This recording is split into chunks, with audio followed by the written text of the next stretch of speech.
నమస్తే, welcome to study point. Corporate ఉద్యోగాలకు కానీ ప్రభుత్వ ఉద్యోగాలు కానీ మరే ఇతర ఉద్యోగాలకు వెళ్ళినప్పుడు ఇంటర్వ్యూ అటెండ్ చేస్తూ ఉంటాము. అయితే చాలామందికి ఇంటర్వ్యూ అటెండ్ చేయడం అంటే చాలా భయంతో కూడుకున్నటువంటిది. కొంతమంది చాలా ఈజీగా చేసేస్తుంటారు, మరి కొంతమందికి అమ్మ ఇంటర్వ్యూ అంటేనే చెమటలు పట్టేస్తుంటాయి, భయం వేస్తుంది. అసలు వాళ్ళకు వచ్చిన సబ్జెక్ట్ని కూడా ఆ ఇంటర్వ్యూకి వెళ్ళంగానే చాలామంది ఆ భయంతో అన్నీ మర్చిపోతాయి, ఏమీ చెప్పలేక ఇంటర్వ్యూ ఫెయిల్ అయిపోతూ ఉంటారు. మరేంటి ఈ ఇంటర్వ్యూస్కి కూడా ఏమైనా స్పెషల్ కోర్సు ఉందా? మన ప్రైమ్9 ద్వారా ఇంటర్వ్యూకి సంబంధించి స్పెషల్ కోర్స్ని ఏమైనా శ్రీనివాస్ గారు అందిస్తారా? ఇలాంటి విషయాలు తెలుసుకుందాం. అండ్ ఇంటర్వ్యూ అంటే ఏంటి, టైప్స్ ఆఫ్ ఇంటర్వ్యూస్ ఉంటాయి కదా, వాటికి అసలు ఎలా ప్రిపేర్ అవ్వాలనే అంశాల గురించి మనం తెలుసుకుందాం. మనతో పాటు ఉన్నారు IAS Majors Academy director major Srinivas garu. నమస్తే శ్రీనివాస్ గారు. నమస్తే madam, I'm very good. Srinivas garu, interview అంటేనే నిజంగా నాకు కూడా భయమే చెప్పాలంటే. అంటే ఇలా ఇంటర్వ్యూ చేస్తే ఏం భయం లేదు, కానీ మిమ్మల్ని ఇంటర్వ్యూ చేస్తే మాత్రం ఎవరైనా కాషియస్ అవుతానంటారు. అయితే ఏంటి, చాలా మంది ఇంటర్వ్యూ అంటేనే భయపడుతూ ఉంటారు. ఫస్ట్ ఆఫ్ ఆల్ నాకు ఇంటర్వ్యూ డెఫినేషన్ చెప్తారా, ఆ తర్వాత టైప్స్ ఆఫ్ ఇంటర్వ్యూ చెప్తారా? అదేండి, ఫస్ట్ ఇంటర్వ్యూ అనగానే మనకి చాలా క్లియర్గా చెప్పారు, it's a systematic purposeful face to face interaction. Okay, ఇప్పుడు మీరు నన్ను ఇంటర్వ్యూ చేస్తున్నారు, మీరు it is very systematic and this interview is having a purpose and it is a face to face interaction అండి. అంటే ఇట్స్ ఎ 2-వే కమ్యూనికేషన్. కమ్యూనికేషన్లో 1-వే communication ఉంటుంది, 2-వే communication ఉంటుంది. ఇప్పుడు కేవలం ఏదన్నా టీవీలో వచ్చింది మాత్రమే వింటున్నాం అంటే ఇట్స్ 1-వే కమ్యూనికేషన్. ఓకే, కేవలం ఒక లెక్చరర్ పాఠం చెప్తుంటే పాఠం మాత్రమే వింటున్నారు, 1-వే కమ్యూనికేషన్. కానీ ఇంటర్వ్యూ అనేటువంటిది 2-వే కమ్యూనికేషన్స్. అంటే వాళ్ళు అడుగుతారు, వీళ్ళు సమాధానం చెప్తారు, ఈ సమాధానం బట్టి మళ్ళీ ఇంకొక ప్రశ్న అడుగుతారు, లేకపోతే ఇంకో ప్రశ్న ఉండొచ్చు, ఉండకపోవచ్చు. సో ఇద్దరు కూడా ఇంటరాక్ట్ అవుతూ ఉంటారు. It's a two way communication. It is very systematic, purposeful. It is a purpose. ఏంటా పర్పస్? ఇన్ఫర్మేషన్ తెలుసుకోవాలి. ఒక పర్టికులర్ పర్పస్ కోసం, ఒక ఉద్యోగానికి అభ్యర్థి అర్హుడా కాదా అనేటువంటి విషయాన్ని నిర్ణయించడం కోసం.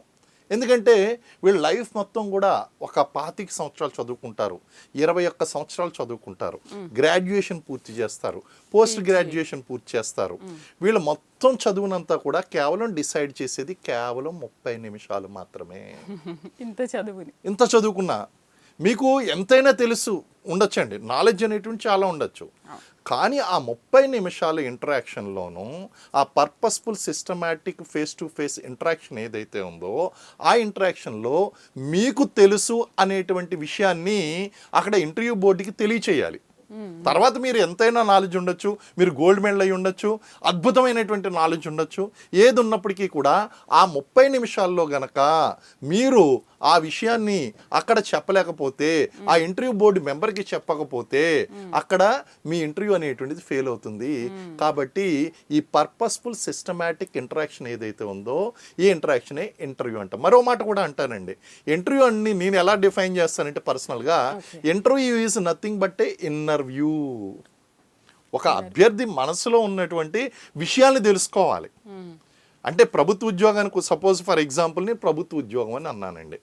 ప్రభుత్వ ఉద్యోగం అని చెప్పేసి నేను అన్నాను అంటే ఆ ప్రభుత్వ ఉద్యోగానికి 30-40 సంవత్సరాలు ఒక అభ్యర్థి ఒక పర్టికులర్ యాటిట్యూడ్తో, అంటే ప్రభుత్వ ఉద్యోగం చేయాలంటే ఒక యాటిట్యూడ్ ఉండాలి, ఒక వైఖరి అనేటువంటి చాలా అవసరం. అంటే ఎక్స్ట్రీమిస్ట్ ఒపీనియన్ ఉండకూడదు, అలాగని పెసిమిస్ట్ ఒపీనియన్స్ ఉండకూడదు, చాలా బ్యాలెన్స్డ్ అప్రోచ్గా ఉండాలి. అండ్ వీళ్ళు రూల్స్ని బట్టి రూల్స్ని ఫాలో అవుతూ ఆ కాన్స్టిట్యూషన్ చెప్పిన విధంగా రాజ్యాంగాన్ని కాపాడుతూ ప్రభుత్వం యొక్క విధులు నిర్వర్తిస్తూ ఉండాలి. ఇలాంటి లక్షణాలు అభ్యర్థిలో ఉన్నాయా లేదా అనేటువంటి తెలుసుకోవాలంటే అభ్యర్థి లోపల ఉన్నటువంటి విషయాన్ని తొంగి చూడాలండి. అంటే హాఫ్ అన్ అవర్లోని నేను ఖచ్చితంగా తెలుసుకోవాలి ఆ అభ్యర్థి లోపల ఉన్నటువంటి అంశాలు ఏంటి, ఇతని వైఖరి సూట్ అవుతుందా లేదా. ఇది కేవలం ప్రభుత్వ ఉద్యోగాలకనే కదండి, కార్పొరేట్ ఉద్యోగాలు కావచ్చు, ప్రైవేట్ ఉద్యోగాలు కావచ్చు, లేకపోతే ఏదైనా అవకాశాలకు జరిగేటువంటి ఇంటర్వ్యూలు కావచ్చు, ఇలాంటి వాటిలో టైప్స్ అండి. వాటిలో కనుక మనం చూసుకుంటే కనుక వాటికి ఆ పర్పస్ అనేటువంటి సూట్ అవుతుందా లేదా అనేటువంటిది ఆ యొక్క ఫేస్ టు ఫేస్ ఇంటరాక్షన్లో సిస్టమాటిక్గా పర్పస్ఫుల్గా తెలుసుకుంటారు. ఈ ప్రాసెస్నే మనం ఇంటర్వ్యూ అంటాం అండి. మీరు అన్నట్టు అభ్యర్థులకి విపరీతమైనటువంటి స్టేజ్ ఫియర్, భయం. భయం అండి. ఏంటి అనగానే ఫస్ట్ మామూలుగా మాట్లాడమంటే ఇంట్లో ఎన్నైనా మాట్లాడతారు, చాలా గట్టిగా మాట్లాడతారు, అన్నీ మాట్లాడతారు. కానీ నీకు ఇదిగో ఇది నాకు లైఫ్ అండ్ డెత్ క్వశ్చన్, నీకు ఉద్యోగం రావడమా రాకపోవడం అనేటువంటి దీన్ని బట్టి తెలిసిపోతుంది, నువ్వు చాలా జాగ్రత్తగా ఉండాలి అనగానే ఒక్కసారిగా చాలా కాషియస్ అయిపోయి వాళ్ళు బాగా తెలిసినటువంటి విషయాల్లో కూడా ఫంబ్లింగ్ అయిపోతూ ఉంటారు. లేకపోతే కనుక వాళ్ళు ఇంటర్వ్యూలు పాడు చేసేసుకుంటారండి. Stage fear, first of all stage fear అనేటువంటిది ఎవరికైతే ఉందో వాళ్ళకి నిజంగా చెప్పాలంటే ఇది యమగండమని చెప్పాలి. అవును సార్, ఎవరికైతే స్టేజ్ ఫియర్ నిజంగా ఇంటర్వ్యూకి వెళ్ళాలంటే చాలా మంది అక్కడ ఫెయిల్ అయిపోతుంది. అది ఆ విషయంలో చాలా సిస్టమేటిక్గా కనుక వీళ్ళు కొన్ని లక్షణాలను నేర్చుకుని కొంత ప్రాక్టీస్ అనేది చేసుకుని మాలాంటి ఎక్స్పర్ట్స్ దగ్గర గైడెన్స్, ఇంటర్వ్యూ గైడెన్స్ కనుక తీసుకున్నట్లయితే వాళ్ళు ఖచ్చితంగా సెలెక్ట్ అవడం అనేటువంటి జరుగుతుందండి. అయితే ఇంటర్వ్యూ అనే దానికి డెఫినేషన్ చాలా బాగా వివరించారు. అయితే టైప్స్ ఆఫ్ ఇంటర్వ్యూ ఏంటి? ప్రభుత్వ ఉద్యోగం ఉండొచ్చు, లేకపోతే కార్పొరేట్ జాబ్స్ కావచ్చండి, ఉండొచ్చు, లేకపోతే ఇంకేదైనా రకరకాలుగా ఉండొచ్చు. దీంట్లో అసలు ఎన్ని రకాలుగా ఉంటాయి? అయితే ఈ కండక్ట్ చేసేటువంటి విధానాన్ని బట్టి, ఈ ఇంటర్వ్యూ కండక్ట్ చేసేటువంటి పర్పస్ కనుక చూస్తే గవర్నమెంట్ జాబ్ కావచ్చండి, లేకపోతే కార్పొరేట్ ప్రైవేట్ ఉద్యోగాలు కావచ్చు. ఇవి కూడా చాలా కీలకం కదా, కేవలం ప్రభుత్వ ఉద్యోగాలకు మాత్రం ఉద్యోగాలు కాదు. ఈ రోజుల్లో చూస్తే కనుక మనకి ఐఐఎం లాంటి ప్లేసెస్లో, ఐఐటీల్లో 1 crore శాలరీ వస్తుందండి. 1 crore శాలరీ అక్కడ అన్ని వేల మంది, అన్ని వందల మంది ఉంటే ఒక్కరికే ఎందుకు ఇస్తున్నారు 1 crore? అంటే కేవలం అకాడమిక్ ఎక్సలెన్స్ ఏనా, లేకపోతే ఇంటర్వ్యూ పెర్ఫార్మెన్స్ కూడానా అంటే ఖచ్చితంగా ఇంటర్వ్యూ పెర్ఫార్మెన్స్ ఇంటర్వ్యూ మీద డిపెండ్ ఉంటుంది. సో ఇలాంటి ఉద్యోగాలైనా ఒక పర్పస్ ఉంటుందండి, ఒక టైప్ ఆఫ్ ఇంటర్వ్యూస్ అనేటువంటి ఉంటాయి. ఫర్ ఎగ్జాంపుల్ స్ట్రక్చర్డ్ ఇంటర్వ్యూ అంటారు. స్ట్రక్చర్డ్ ఇంటర్వ్యూ అంటే అందులో ఉన్నటువంటి క్వశ్చన్స్ ఏదైతే ఉన్నాయో ఆ క్వశ్చన్స్ ముందుగానే ఇంటర్వ్యూ బోర్డు మెంబర్స్ ఎవరైతే ఉన్నారో వాళ్ళు ముందుగానే ప్రిపేర్ చేసుకుంటారు. ఈ అభ్యర్థిని ఈ ప్రశ్నలు అడగాలి అని నిర్ణయించుకుంటారండి. It is called structured interview. Interview అనేటువంటిది ఒక స్పెసిఫిక్ పర్పస్ కొద్దీ స్ట్రక్చరల్గా వెళ్తూ ఉంటుంది. అది ఇంటర్వ్యూకి ఏం ప్రశ్నలు అడగాలి అనేటువంటిది ముందుగానే నిర్ణయించబడుతుందండి. అంటే వాళ్ళ రెజ్యూమ్ చూసిన తర్వాత ఈ అభ్యర్థిని ఈ ప్రశ్న అడగాలి అని ముందుగానే తీసుకుంటారండి. దాన్ని స్ట్రక్చర్డ్ ఇంటర్వ్యూ అంటారు. రెండోది ఏంటి అంటే అన్స్ట్రక్చర్డ్ ఇంటర్వ్యూ. అన్స్ట్రక్చర్డ్ ఇంటర్వ్యూ అనేటువంటి దానికి ముందుగా ఏం ప్రశ్న అడగాలి అనేటువంటిది ముందుగా నిర్ణయించుకోరు. అక్కడ ఇంటర్వ్యూ బోర్డులోకి వెళ్ళిన తర్వాత వీళ్ళు మాట్లాడేటువంటి విధానాన్ని బట్టి, వీళ్ళు చెప్పినటువంటి సమాధానాన్ని బట్టి అప్పటికప్పుడు స్పాట్లో క్వశ్చన్స్ స్పాంటేనియస్గా అడుగుతారండి ఇక్కడ ఉన్నటువంటి మెంబర్లు. ఇప్పుడు నువ్వు ఎలాగ ఎన్ని మెట్లు ఎక్కువ వచ్చావు అని అడిగారు అనుకోండి, ఇప్పుడు అభ్యర్థి చెప్పేటువంటి విధానం 2-3 రకాలుగా ఉంటుంది. సార్ యాక్చువల్గా సాధారణంగా ఏ మెట్లు అయినా సరే ఒక 25 నుంచి 30 మెట్లు ఉండొచ్చు సార్, నేను ఎక్కిందని ఒక అంచనా చెప్పడం. అలాగా చెప్పకుండా పోనీ అసలు మెట్లు కూడా లెక్క పెట్టేటువంటి ఇంటర్వ్యూలు కూడా ఉంటాయా అని ఆన్సర్ ఇచ్చాడు అనుకోండి, అంటే ఏంటి, ఇట్ షోస్ ద ఆన్సర్. ఇప్పుడు మెట్లు ఎవరు లెక్క పెట్టరు, ఆ విషయం అందరికీ తెలుసు. అండ్ సెకండ్ థింగ్, నీ వెనకాల ఏం రంగు ఉంది అని అడిగారు అనుకోండి, అది ముందుగా అడిగేటువంటి ప్రశ్న కాదు. వెంటనే అభ్యర్థి ఇలా చూసి నా వెనకాల నీలం రంగు ఉంది అని చెప్తున్నాడా, లేకపోతే చూడకుండా ముందు ఈ పక్కన ఉంది కాబట్టి పక్కన కనిపిస్తున్నాయి కదా వెనకాల కూడా అదే రంగు ఉంటుంది అనేటువంటి ఒక కామన్ సెన్స్తో చెప్పడం. సో ఇలాగా ఇలాంటి అంశాలన్నీ కూడా స్పాంటేనియస్ అన్స్ట్రక్చర్డ్ ఇంటర్వ్యూస్ ఉంటాయండి, క్వశ్చన్స్. అయితే చాలా మంది అభ్యర్థులు ఏం ఉపయోగపడతారంటే ఇలాంటి ప్రశ్నలు ఎప్పుడైతే అడిగారో ఇంటర్వ్యూ ఉద్యోగాలు అమ్మేశారు, ఇలాంటి పిచ్చి ప్రశ్నలు వేస్తారా, తిక్క ప్రశ్నలు వేస్తారా అంటారు. లేదండి, అటువంటిది ఏమీ లేదు. ప్రతి క్వశ్చన్కి ఒక స్పెసిఫిక్ పర్పస్ ఉంటుంది. అభ్యర్థి ఎలాగ రెస్పాండ్ అవుతున్నాడా రియాక్ట్ అవుతున్నాడా. రియాక్ట్ అవ్వడం అంటే ఎక్స్ట్రీమ్గా ఆలోచించి నాకు తెలిసి మీరు ఇలాంటి ప్రశ్నలు అడుగుతారని ఈ ఉద్యోగం ఎప్పుడు అమ్మేశారని వెళ్ళిపోవడం, లేకపోతే ఇలాంటి అభ్యర్థులు కూడా ఉంటారు. లేకపోతే మాట్లాడినప్పుడు నేను ఒక అభ్యర్థిని మాక్ ఇంటర్వ్యూ చేసినప్పుడు, ఇది బ్రేక్ ఇన్స్పెక్టర్కి సంబంధించినటువంటి ఉద్యోగం అనమాట అండి. బ్రేక్ ఇన్స్పెక్టర్లు diploma in automobile engineering, diploma in mechanical engineering చేసినటువంటి పాలిటెక్నిక్ అభ్యర్థులు ఈ ఉద్యోగాలకు అర్హులు. ఇతను ఏంటి అంటే బీటెక్ చదివాడు, ఇతను హయ్యర్ క్వాలిఫికేషన్ ఉన్నప్పటికీ ఎగ్జామ్ రాశాడు, ఇంటర్వ్యూ వెళ్తున్నాడు, మాక్ ఇంటర్వ్యూ దగ్గరికి వచ్చాడు. సరే, ఆ మాక్ ఇంటర్వ్యూలో భాగంగా నువ్వేం చేస్తున్నావు అని అడిగాను. ఏం చేస్తున్నావు అంటే ప్రస్తుతం నేను ఆర్టీఏ ఏజెంట్గా పనిచేస్తున్నాను అని అన్నాడు. ఆర్టీ ఏజెంట్ మీకు తెలిసింది లైసెన్స్లు ఇవన్నీ కూడా చేస్తూ ఉంటారు. అవి పని చేస్తున్నాను అని చెప్పేసి అన్నాడు. అయితే ఈ చేతికి ఒక గోల్డ్ చైన్ పెట్టుకున్నాడు, ఈ చేతికి ఒక 2-3 గోల్డ్ ఉంగరాలు పెట్టుకున్నాడు, ఈ పై బటన్స్ 2 తీసేసాడు. అండ్ చాలా అంటే నాకు అర్థమైంది ఈజ్ వెల్ ఆఫ్ ఆల్రెడీ, బాగా సంపాదిస్తున్నాడు అని చెప్పి నా ఫస్ట్ క్వశ్చన్ వెంటనే ఏమని అడిగాడంటే నువ్వేం చేస్తున్నావు అన్న దాంతో పాటు నెలకి ఎంత సంపాదిస్తున్నావు అంటే మనకి ఒక 2-3 లక్షలు వస్తాయండి అన్నాడు. మనకి చూడండి అక్కడ వర్డ్ మనకి అని వెంటనే సరే అబ్జర్వ్ చేశాను, నేను నోట్ చేసి పెట్టుకున్నాను. అంటే ఇతనికి ప్రౌడిష్గా మాట్లాడుతున్నాడు, నేను అని మాట్లాడడం మానేసి మనకి మేము అని మాట్లాడుతున్నాడు. It's a different kind of language. అతను గవర్నమెంట్ ఉద్యోగానికి సూట్ అవుతాడా లేదా అనేది సెకండ్ అసెస్మెంట్ అనమాట.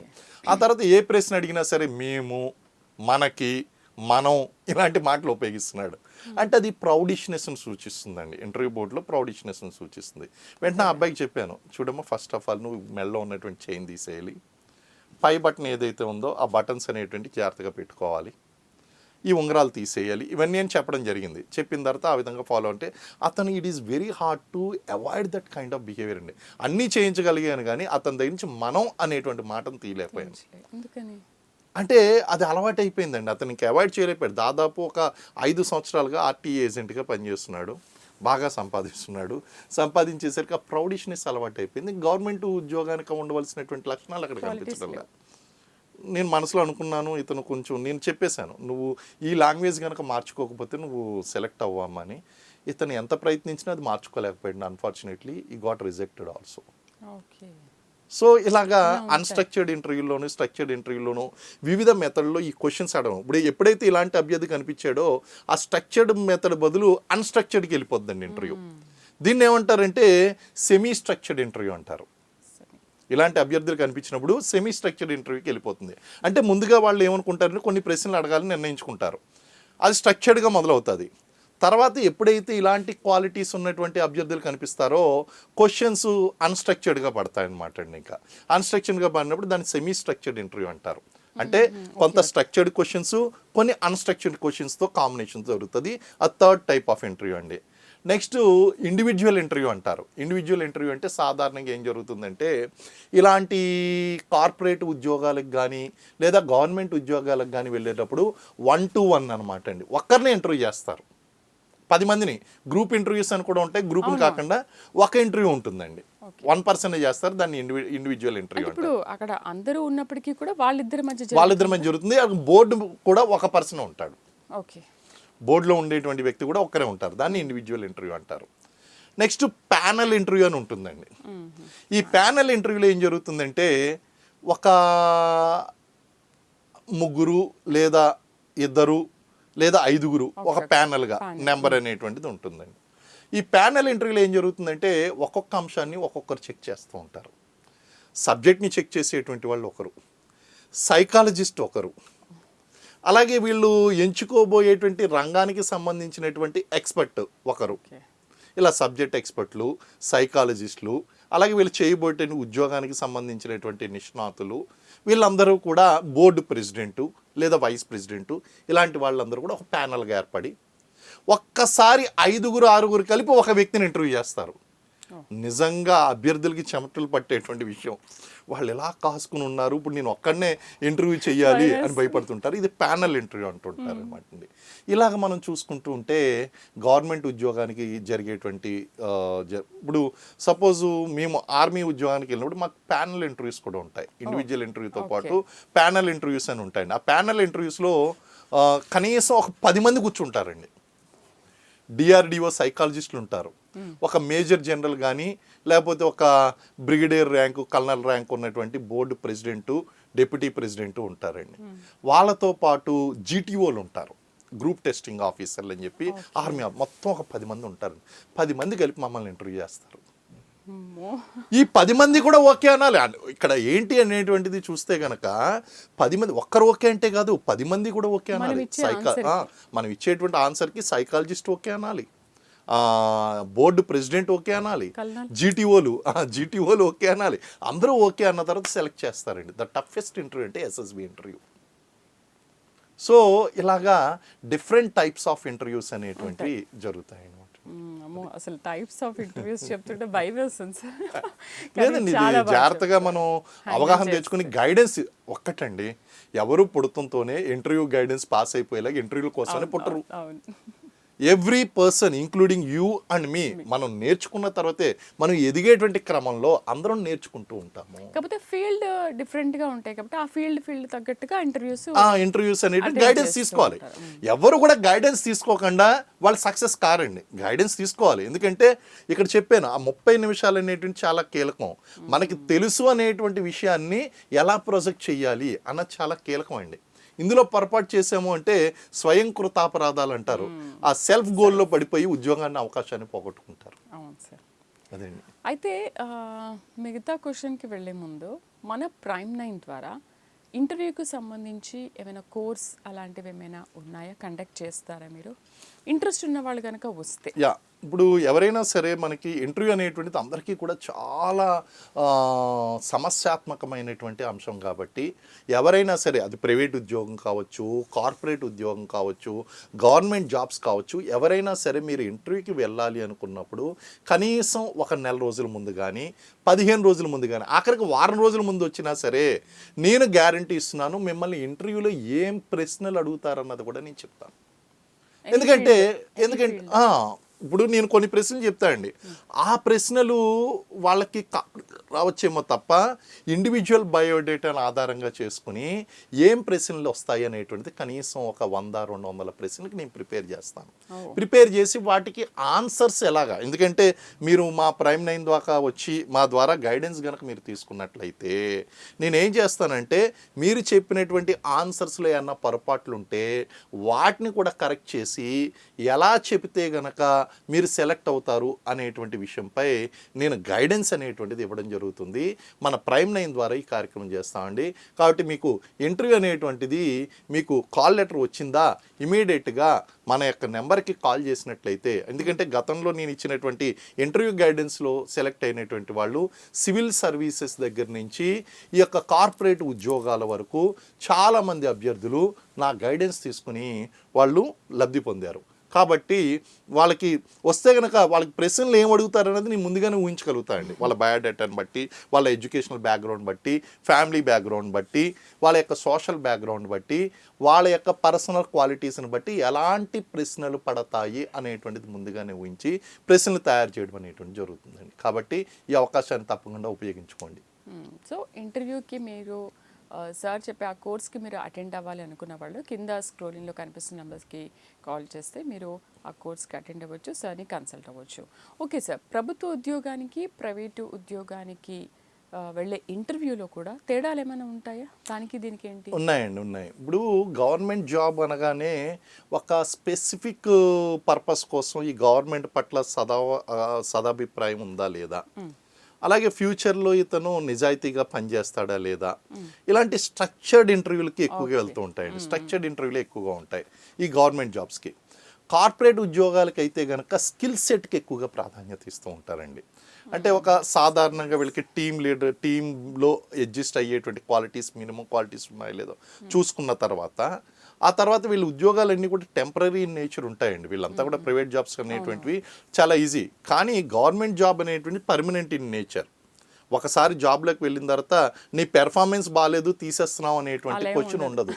కానీ ఇక్కడ ఒకటి ఉన్నదండి, ఇక్కడ ఏంటి అంటే వీళ్ళ పెర్ఫార్మెన్స్ కనుక బాగోకపోతే ఎప్పుడైనా సరే తీసేసేటువంటి అవకాశం ఉంది. కాబట్టి purely they give importance for the skill test. స్కిల్స్కి చాలా ఎక్కువ ఇంపార్టెన్స్ ఇస్తారు, సబ్జెక్ట్కి చాలా ఎక్కువ ఇంపార్టెన్స్ ఇస్తారు.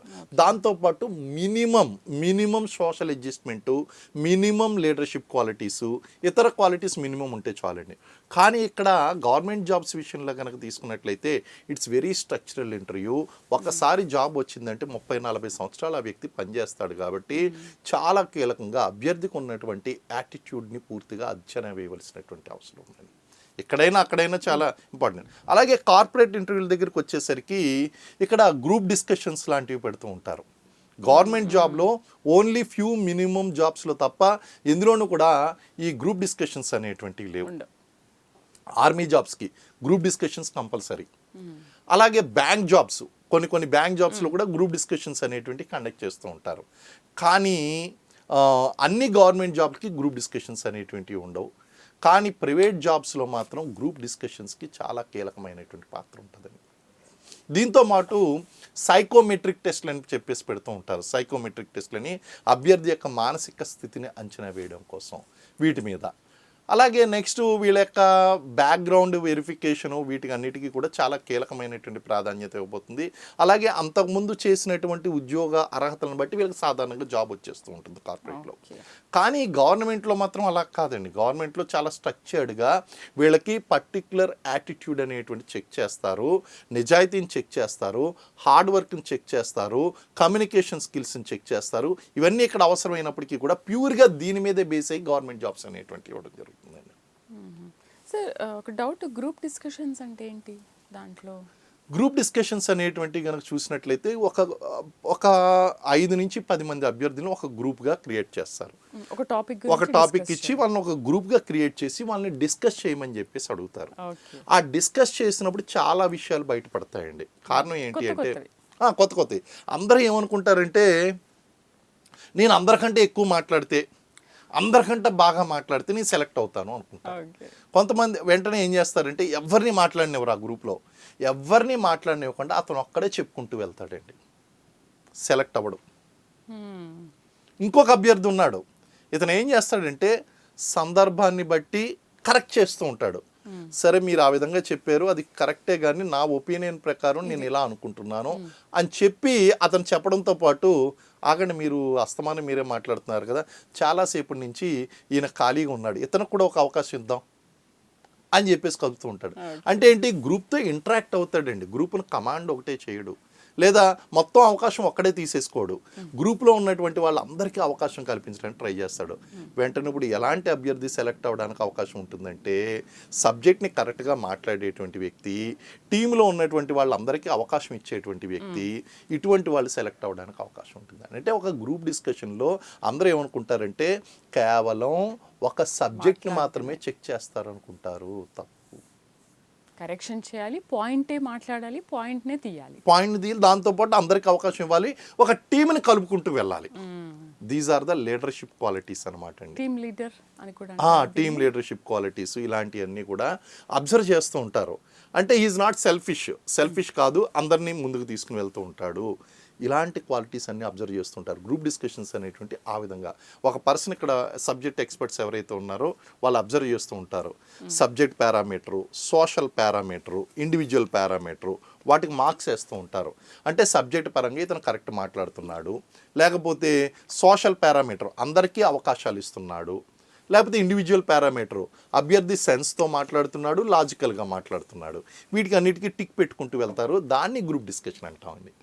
ఈరోజు అసలు ఇంటర్వ్యూ గురించి ఇంత పెద్ద ఉపోద్ఘాతం, ఇంత హిస్టరీ చెప్తారని అసలు అనుకోలేదు, అండ్ ఎవరికి తెలియదు కూడా సార్. నిజంగా చాలామందికి ఇది యూటిలైజ్ అయ్యే మనం వీడియో చేసాము. అండ్ ఇంటర్వ్యూకి సంబంధించి కోర్స్ తీసుకోవాలి అనుకునే వాళ్ళు ఖచ్చితంగా ఇంటర్వ్యూకి వెళ్ళేటప్పుడు ఈ కోర్స్ తీసుకొని వెళ్తే ఖచ్చితంగా ఉద్యోగం మనకు వస్తుంది. అంతేనా? అంతే, ఖచ్చితంగా వస్తుందండి. ఒకవేళ ఇంటర్వ్యూకి సంబంధించినటువంటి ఏ గైడెన్స్ కావాలన్నా సరే నా దగ్గరికి రండి, మీకు గైడెన్స్ చేస్తాను. కింద స్క్రోల్ అవుతున్న నెంబర్స్కి కాల్ చేసి మీరు శ్రీనివాస్ గారిని కాంటాక్ట్ అవ్వచ్చు. Prime9 ద్వారా ఈ కోర్స్ని అందిస్తున్నారు.